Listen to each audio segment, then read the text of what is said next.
Good morning students. So this is your test.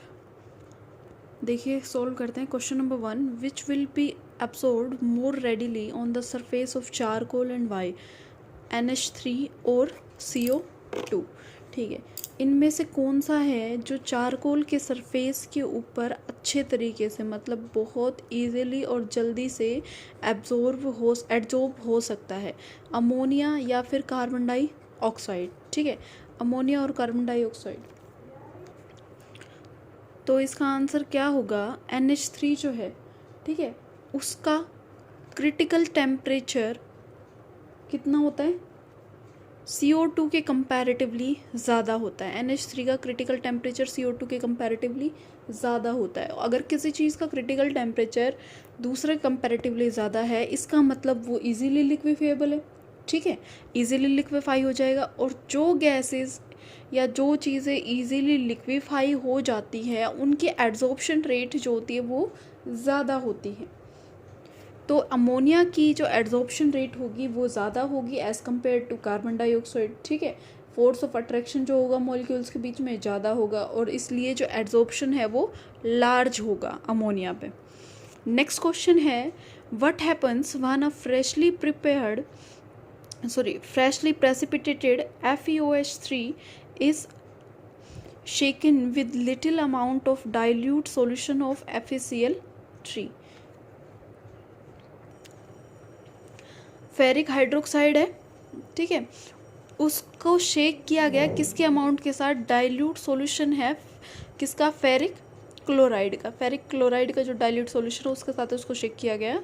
तो अब ये कहता है उससे क्या होगा। तो देखिए, हमने एक रिएक्शन पढ़ी थी जिसको हम क्या कह रहे थे? पेप्टाइजेशन रिएक्शन कह रहे थे। ठीक है, पेप्टाइजेशन कह रहे थे।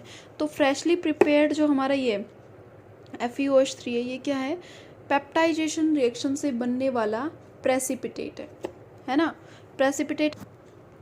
तो अब देखो, अगर ये डाइल्यूट सॉल्यूशन उसके अंदर डाला गया है, इसका मतलब इसमें से कोई एक चीज़ होगी जो एज इलेक्ट्रोलाइट काम कर रही होगी।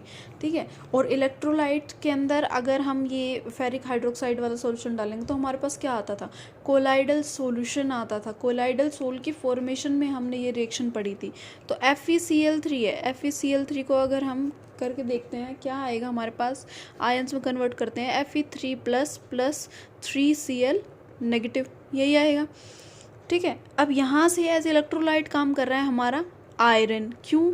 क्योंकि यहाँ पे क्या है? FeOH3 है, और हमें सेम ही जो मेटल होता है, सेम जो कंपाउंड लिया होता है, उसी को ही एज इलेक्ट्रोलाइट लेना पड़ता है।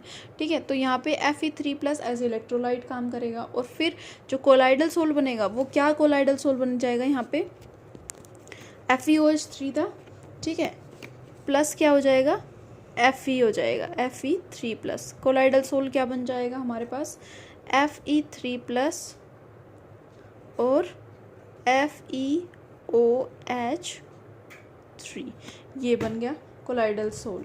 ठीक है, नेक्स्ट क्वेश्चन आता है, the conductance of an emulsion increases on adding common salt, what type of emulsion is this? ये कह रहा है कि एक इमल्शन है। इमल्शन कितने टाइप के होते हैं? पहले तो 2 टाइप के होते हैं, water in oil type and oil in water type. ठीक है, तो ये कहता है कि एक इमल्शन है, उसकी कंडक्टेंस मतलब इलेक्ट्रिसिटी को कंडक्ट करने की जो पावर है वो इंक्रीज़ कर रही है। कब? जब उसके अंदर हम क्या मिक्स कर रहे हैं? कॉमन सॉल्ट मिक्स कर रहे हैं, कॉमन सॉल्ट ऐड कर रहे हैं। What type of emulsion is this? बहुत सिंपल क्वेश्चन है। ठीक है, क्या है हमारे पास कि एक सॉल्यूशन है और हमें नहीं पता वो इमल्शन है, और हमें नहीं पता कौन से टाइप का है, उसके अंदर क्या ऐड कर रहे हैं? कॉमन सॉल्ट ऐड कर रहे हैं। कॉमन सॉल्ट क्या होता है? NaCl होता है। ठीक है, कंडक्टेंस कब होगी? जब हमारे पास आयंस होंगे। आयंस कब बनेंगे? जब कॉमन सॉल्ट कंप्लीटली इसके अंदर डिजोल्व होकर आयंस की फॉर्मेशन करेगा, that means Na plus plus Cl negative बनेगा। ठीक है, और ये कब होगा? मिक्स कब होगा? जब जो इमल्शन है वो कैसा होगा? Oil in water type. Water का अमाउंट ज़्यादा होगा तभी तो कॉमन सॉल्ट जो है वो डिज़ोल्व होगा। तो इसीलिए NaCl जो है वो आयंस के अंदर कन्वर्ट होगा, तभी हमारे पास कंडक्टेंस आएगी। इसीलिए ये जो इमल्शन है वो कैसे टाइप का है? ऑयल इन वाटर टाइप है। 4th question, how do the size of particles of adsorbent pressure of gas and prevailing temperature influence the extent of adsorption. ये कह रहा है कि इन सब चीज़ों का एड्जॉर्बेंट पे क्या फ़र्क पड़ेगा, ठीक है, मतलब एड्जॉर्प्शन जो हो रहा है उस पर क्या फ़र्क पड़ेगा, किस चीज़ का, पार्टिकल के साइज़ का, प्रेशर का और टेम्परेचर का क्या इफ़ेक्ट होगा। पहली बात, पार्टिकल्स के साइज़ जितने ज़्यादा छोटे होंगे उतना ही ज़्यादा एड्जॉर्प्शन होगा। दूसरा, जितना ज़्यादा सरफेस एरिया होगा उतना ज़्यादा एड्जॉर्प्शन होगा। और फिर आता है हमारे पास प्रेशर ऑफ गैस से क्या इफ़ेक्ट होगा। तो देखिए, जब टेम्परेचर कांस्टेंट होता है और हम प्रेशर को इंक्रीज़ करते जाते हैं ना, तो प्रेशर के इंक्रीज़ के साथ साथ एड्जॉर्प्शन की जो रेट होती है वो भी इंक्रीज़ करती जाती है, लेकिन तभी तक इंक्रीज़ करेगी जब तक इक्विलिब्रियम पॉइंट नहीं आ जाता, ठीक है। इक्विलिब्रियम आने के बाद चाहे आप कितना भी प्रेशर दे दीजिए, एड्जॉर्प्शन नहीं होगा। सेम होता है टेम्परेचर के केस में भी, कि जो फिज़िकल एब्जॉर्प्शन होता है वो डिक्रीज़ करता है जैसे जैसे हम टेम्परेचर में इंक्रीज़ करते हैं, लेकिन जो केमिकल एब्जॉर्प्शन होता है, केमिजॉर्प्शन, ठीक है, केमिजॉर्प्शन जो होता है वो क्या होगा, स्टार्टिंग में तो इंक्रीज़ करेगा, जैसे जैसे हम टेम्परेचर इंक्रीज़ करेंगे तब तो इंक्रीज़ करेगा, लेकिन एक मैक्सिमम लिमिट तक इंक्रीज़ करता है और उसके बाद क्या होता है, डिक्रीज़ होना शुरू हो जाता है, ठीक है। ये था इफेक्ट। देन आता है सोल और जेल में क्या डिफरेंस है। बहुत इजी क्वेश्चन। तो भाई क्या डिफरेंस होता है सोल और जेल में।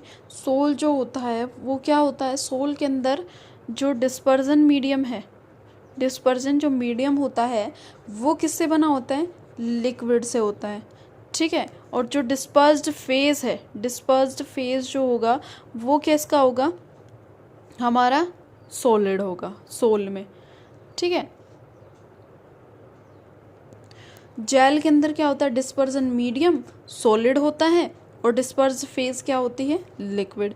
मीडियम जो होगा वो सॉलिड होगा और फेज जो है वो लिक्विड होगी, अपोजिट हो जाएगा।